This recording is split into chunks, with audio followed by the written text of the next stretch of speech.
Canal Matemática Fundamental, professor Wagner Oliveira na área. Seja muito bem-vindo ao meu canal e vamos aqui nesta videoaula resolver algumas questões envolvendo as operações básicas, adição, subtração, entre outras, né?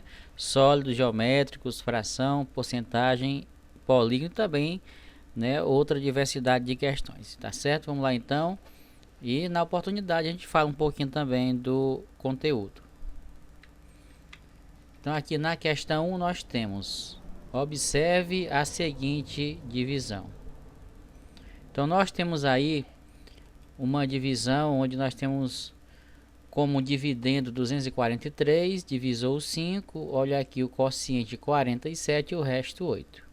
Vamos analisar essa divisão para responder a alternativa correta. O que tem de errado, olha aí, já sei que tem alguma coisa errada nessa divisão. O dividendo é ímpar?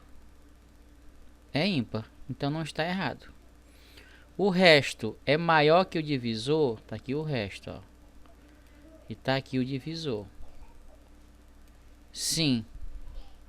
Espera aí. O resto é maior que o divisor? Sim. Mas não pode, né? Porque quando o resto for maior que o divisor, eu ainda posso continuar a divisão. Então, nesse caso aqui, a alternativa correta é exatamente isso aqui, o item B, né? O resto é maior que o divisor. Porque na divisão, observe, executada de forma correta, ficaria assim. Quantas vezes o 24 cabe em 5? Exatamente como está lá, 4 vezes. Agora multiplica 4 vezes 5 dá 20. 20. Para 24, resta 4. Aí baixa o 3, não é isso? Quantas vezes o 5 cabe no 43? Aqui está marcado 7 vezes, mas na verdade são 8. Porque 8 vezes 5 são 40. 40 para 43, resta 3. Então, para ser resolvido de forma correta, ficaria assim, ó. O resto deve ser menor que o divisor, tá certo? Então, aqui a alternativa correta é o item B. Vamos para a segunda questão. Um caminhão em uma viagem só transporta no máximo 60 caixas. Ó, cada viagem só transporta no máximo 60 caixas. Ele fez 54 viagens com carga máxima em todas elas. Quantas caixas esse caminhão levou todo nessas viagens? Ora, se em uma viagem, né, um caminhão transporta 60, se foram 54 viagens, então a gente vai fazer o quê? 54 vezes 60, não é isso? Ó, 54 vezes 60. Fazendo aqui as continhas, temos 0 vezes 4, 0, 0 vezes 5, 0. Olha aí como é que se faz. Agora vamos para o 6. 6 vezes 4, 24. Bota o 4 e leva 2. Agora 6 vezes 5, ó, 30 mais 2, 32. Então coloca aí 32. E vamos somar essa coisinha aqui. 0, 4, 2 e 3. 3.240. Tem isso aqui, ó. Tá aqui. 3.240. Então fica correto aí o item A. Então fica atento na leitura, né, interpretação e também na operação, né, como é que se faz. Vamos para a terceira questão.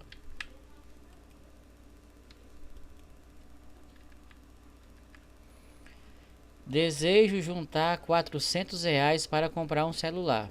A cada mês eu consigo economizar 45. Em um mês ele economiza 45. Em 2 meses, mais 45, ou seja, 90, né? Já se passaram 6 meses desde que comecei. Quantos meses ainda precisaria economizar para juntar a quantia que desejo? Ora, se cada mês ele junta 45 e já juntou, né, 6 meses, vamos multiplicar então. Um mês, 45. 6 meses, 6 vezes 45. 6 vezes 5, 30. Vai 3. Agora 6 vezes 4 são 24. 24 mais 3 são 27. Então tá aqui, ó, 270. Mas a pergunta é essa: quantos meses ainda precisaria economizar para juntar a quantia que desejo? Então, eu vou fazer aqui agora 400, né, que é o total que eu devo juntar, menos o que eu já juntei, 270. Olha aí, zero. Que não dá, né? Vamos aqui fazer o reagrupamento aqui, ó. 10 tira 7 fica 3. 3 tira 2 fica 1.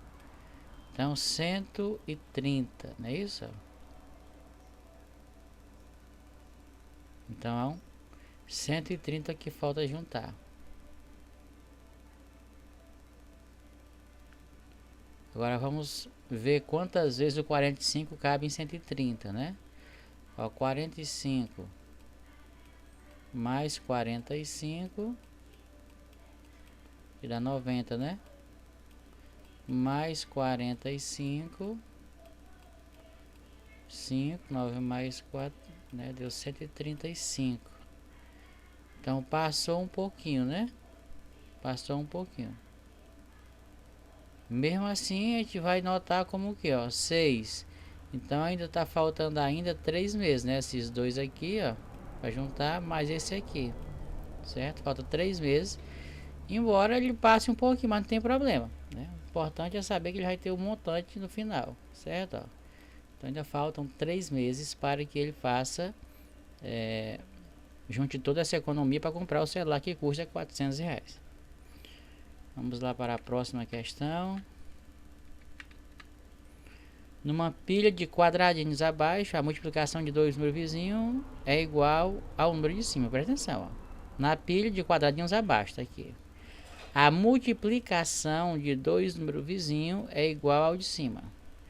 Então, se eu multiplicar dois números vizinhos, eu vou obter o de cima, certo? Ó, então, se eu multiplicar esse cara aqui, ó, com esse aqui, eu vou obter esse daqui, certo? Multiplico esse com esse, obtenho esse. Mas como eu não tenho ele, né? Mas se eu multiplicar esse com esse, eu vou obter esse. Tá certo? Ou seja, 2 vezes um número que eu não sei quem é, dá 6.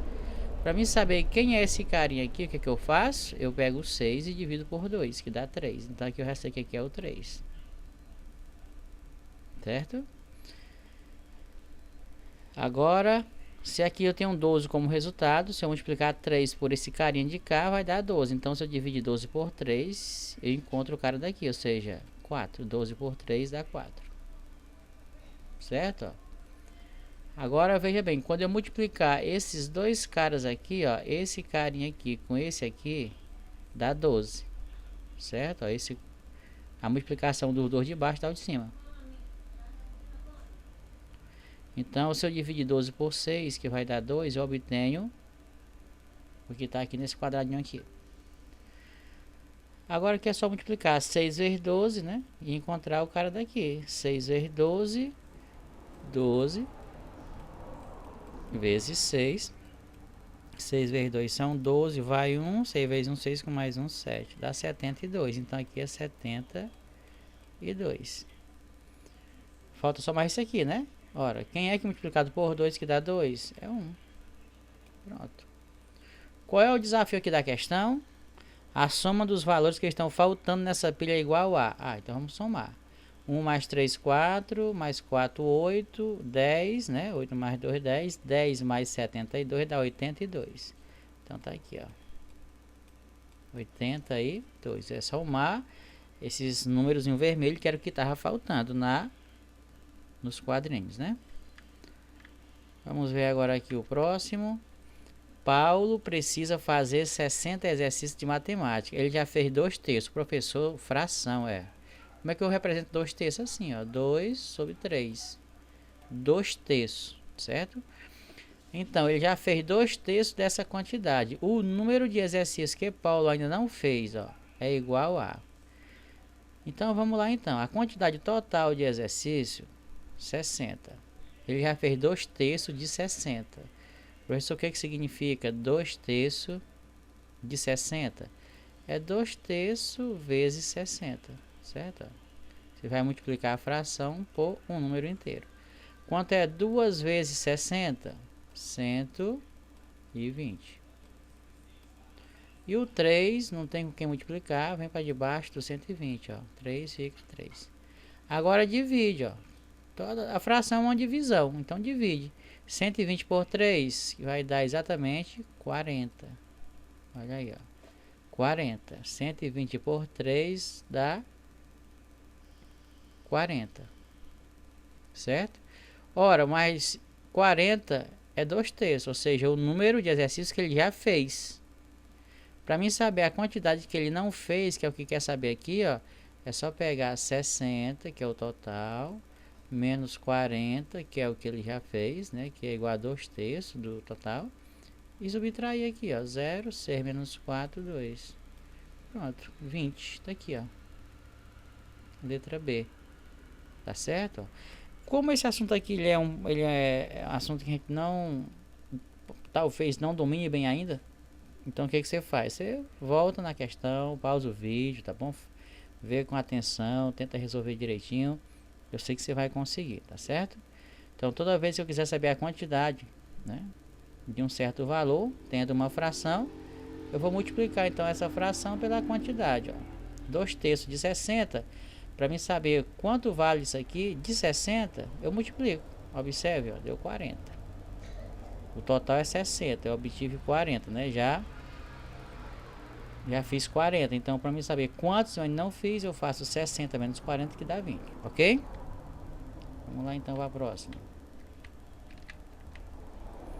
60% porcentagem, porcentagem também, só que a porcentagem vai para a mesma ideia de multiplicar a fração pela quantidade. Observe, 60% de uma quantia de R$ 400 corresponde a, vamos ver, ó. Primeira coisa, 60% é uma taxa.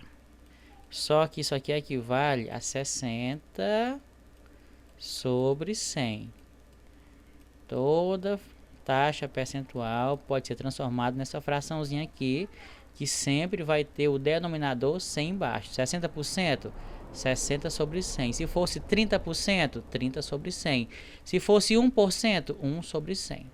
Agora você faz o que? Você vai pegar então 60%, né, na forma de fração, e vai multiplicar por 400, que é a mesma ideia da questão anterior. Aqui eu vou te ensinar aqui um bizuzinho, ó. Esses dois zeros aqui de baixo, eu posso cancelar com esses dois zeros daqui. Então embaixo ficou 1, então não significa nada, né? E aqui 4. O que eu faço então? Só multiplico, ó, 60 vezes 4. 60 vezes 4. E aí termina, ó, 4 vezes 0 é 0 e 4 vezes 6, 24. 240. Então 60% de 400 é igual a 240. Tá aqui, ó. Aqui é a alternativazinha correta, ok? Vamos para mais uma questão. Agora, sólidos geométricos.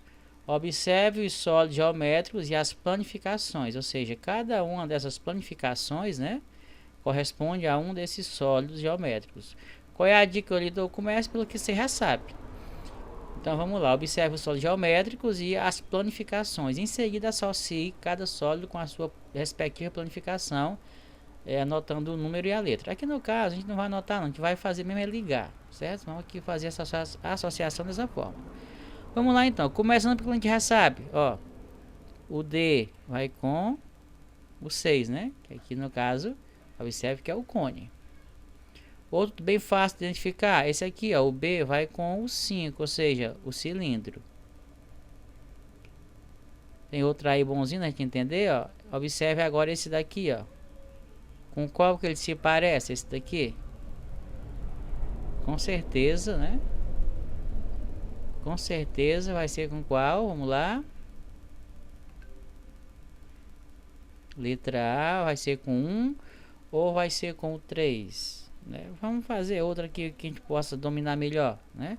O F, observe que o F ele vai ter aqui no caso 1, 2, 3, 4, 5, 6. Então nós vamos para cá. O F vai ser com o 2, né? Esse E aqui, ele tem 1, 2, 3, 4, 5, 6. 1, 2, 3, 4, 5, 6. Tem esse vértice aqui. Então com certeza aqui vai ser a nossa pirâmide de base hexagonal. Passa para cá. Então nós só temos agora o A e o C. E o 1 e o 3, né? Observe que esse aqui ele é pontudinho, né? Tem em cima e tem embaixo. Então com certeza aqui vai ser para cá. Esse prisma de base triangular. E aqui a nossa prisma aqui de base triangular, né? Aqui no caso uma pirâmide, aqui no caso um prisma, não é isso? Observe bem que é exatamente isso que aconteceu. 1, 2, 3, 3 ladinhos aqui, ó. Tá aqui o triângulo daqui e tá aqui o outro daqui, né? Aqui tá aqui, ó. Certo? E aqui nós temos o a nossa pirâmide base triangular. Tranquilo, né? Vamos lá então para a próxima questão. Temos aqui 3 figuras espaciais, o cubo, paralelepípedo e a pirâmide de base quadrada. Vamos lá então. O cubo é o poliedro A. Quantas faces tem o cubo? Ó, face é essa parte aqui, ó. Lembra do dado? Então vamos ter 6 faces. Isso aqui vai ser sempre 6, né? Quantos vértices? Vértice é essa partezinha aqui, ó, que une as arestas, ó. Então tem 1, 2, 3, 4, 5, 6, 7 e aqui 8. Então nós temos 8 vértices. E quantas arestas? São as linhas, ó. 1, 2, 3, 4, 5, 6, 7, 8, 9, 10, 11 e 12. Então nós temos aí quantas arestas no cubo? 12. Para que você não perca tempo, o paralelepípedo ele tem também 6 faces, 8 vértices e 12 arestas. Ah, então eles são iguais? Não. Eles vão ter a mesma quantidade de face, de vértice, de aresta, mas não são iguais. Aqui é um cubo e aqui é um paralelepípedo, tá certo? E na pirâmide base quadrada, observe aqui quantas faces tem. Essa de baixo com mais 4 na lateral, dá 5, né? Quantos vértices? Ó, tem um, tá aqui outro, ó, 4, né? E mais de cima 5. Então tem 5 vértices. E quantas arestas? Vamos lá, 1, 2, 3, 4, 5, 6, 7 e 8. Então 8 arestas tem esta pirâmide de base quadrada. Então veja que não é tão complicado, né? Aliás, não é complicado você fazer esta análise, né? E conseguir perceber o número de faces de figuras geométricas, né? De figuras espaciais. Vamos lá. Então nós temos aqui, né, uma questão envolvendo aqui a adição. Deixa eu ver, uma tabela, né? A tabela mostra quantos pontos marcou cada time em uma partida de basquete. Então, o time de Paulo, no primeiro tempo, marcou 49 e no segundo marcou 55. O time de Ricardo marcou 58 e no segundo tempo 50. Quem foi o vencedor da partida? O time de Paulo ou foi o time de Ricardo? Bom, para isso eu tenho que fazer o quê? Eu preciso somar. Vamos somar aqui mesmo, ó. Vou somar aqui, primeiramente aqui, o time de Paulo. É preciso tirar daqui, né? O time de Paulo fez 55 e fez 49. Somando aqui nós temos 5 mais 9 são 14. Vai 1. 1 mais 5, 6. 6 mais 4 são 10. 104. Tá aqui. Vamos ver agora o time de Ricardo. Fez 58. E depois fez 50 pontos. Somando aqui, ó, 8 mais 0 são 8 e 5 mais 5 são 10. Olha aí então, o time do Paulo fez 104 pontos e o time de Ricardo fez 108. Então quem foi o vencedor? Time do Ricardo, tá certo? Time do Ricardo. Então assim, esse tipo de questão você tem que analisar com cuidado para que você possa usar a operação correta, tá certo? Para mim saber quem foi o vencedor da partida e quantos pontos, né? Eu preciso saber quantos pontos ele tem. A pergunta não está aqui, quantos pontos ele fez, mas quem foi o vencedor? Ora, para mim saber quem foi, eu tenho que saber quantos pontos cada um tem, para que eu possa perceber quem tem mais e, claro, e tomar, já ver que ele é o que tem mais, então ele é o vencedor. Tá certo? Sem complicação. Vamos para a questão 10.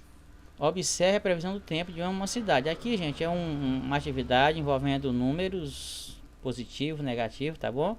Se você não viu ainda isso com clareza, preste atenção que não é difícil. Observe aqui. Observe a previsão do tempo de uma cidade. Organize as 4 temperaturas informadas em ordem crescente. Professor, ordem crescente é do menor para o maior. Tá aqui, ó, estão aqui as 4 temperaturas. Quem é a menor dessas? Ora, eu sei que 15 graus é a maior. Então, desde já eu lhe informo, né, que os números negativos são sempre menores que os positivos. Ó, tá aqui os negativos, menos 1, menos 8. E tá aqui os positivos, 15 e 5. Então, quem são os menores? Menos 1 e menos 8. E quem é o menor desses dois aqui? Menos 1 e menos 8? Menos 1, menos 8. Observe, o menor é menos 8. Menos 8 graus. Depois é menos 1, né? E aqui a ordem crescente. Depois vem o 5. 5 graus. E depois vem 15 graus. Você pode dizer, professor, eu não entendi. Menos 8 é menor que menos 1? Sim. Né? Se nós fôssemos fazer aqui uma reta numérica, né, que o zero divide aqui a parte positiva, né, que é para cá, fica 1, 2, 3, 15, enfim. E para cá fica os negativos, ó, menos 1, menos 2, menos 3. E quanto mais distante o número for do zero, menor ele é, quando eu estiver falando de números negativos. Portanto, o menos 8 está mais distante do zero do que o menos 1. Então, ele é o menor, tá certo? Então, quanto mais distante o número negativo for do zero, menor ele será. Agora, complete as lacunas corretamente. A temperatura mais alta é igual a... Qual é a mais alta? Olha, 15 graus. E a temperatura mais baixa é igual a... Olha, pela nossa aqui, nossa sequência aqui, nós temos que a mais baixa é o menos 8 graus Celsius. A diferença entre a temperatura mais alta, quem é a mais alta? 15. Ora, a diferença entre a mais alta e a diferença é menos, né? E a mais baixa eu vou colocar aqui entre parênteses, tá bom? Já que ela é negativa, aqui também tem um sinal de menos. Vai ser igual a quanto? Aqui eu quero te ensinar um negócio também interessante, ó. Aqui eu tenho um sinal de menos aqui fora e tem um sinal de menos aqui dentro. O que acontece? Fica mais. Em vez de eu subtrair 15 menos 1, eu faço é somar 15 mais 1, que vai dar 16 graus Celsius. Então a diferença entre essas duas temperaturas, a mais alta e a mais baixa, é igual a 16 graus Celsius. Ok? 16 graus Celsius. Vamos então para a última questão. Vilma viajou de São Paulo para Londres. Quando saiu de São Paulo, o termômetro do lado de fora do aeroporto marcava 21 graus Celsius. Chegando a Londres, a temperatura era de menos 3 graus Celsius. Qual foi a variação de temperatura? Ora, sempre que você pegar uma questão que fizer essa pergunta, a variação de temperatura, você pega lá a temperatura mais alta menos a mais baixa. A mais baixa é menos 3, ó. Vai ficar igual a questão anterior. Só que em vez de eu subtrair, eu somo, né? Porque eu tenho menos aqui e tenho menos aqui, ó. Sempre que isso ocorrer, você soma 21 mais 3, 24 graus Celsius. E no caso vai ser aqui o item A, né? Ó. O item A é a nossa opção correta, ok? Então, desde já eu quero agradecer aí pela paciência, tá bom? Pela participação. e até mais, ok? Um abraço.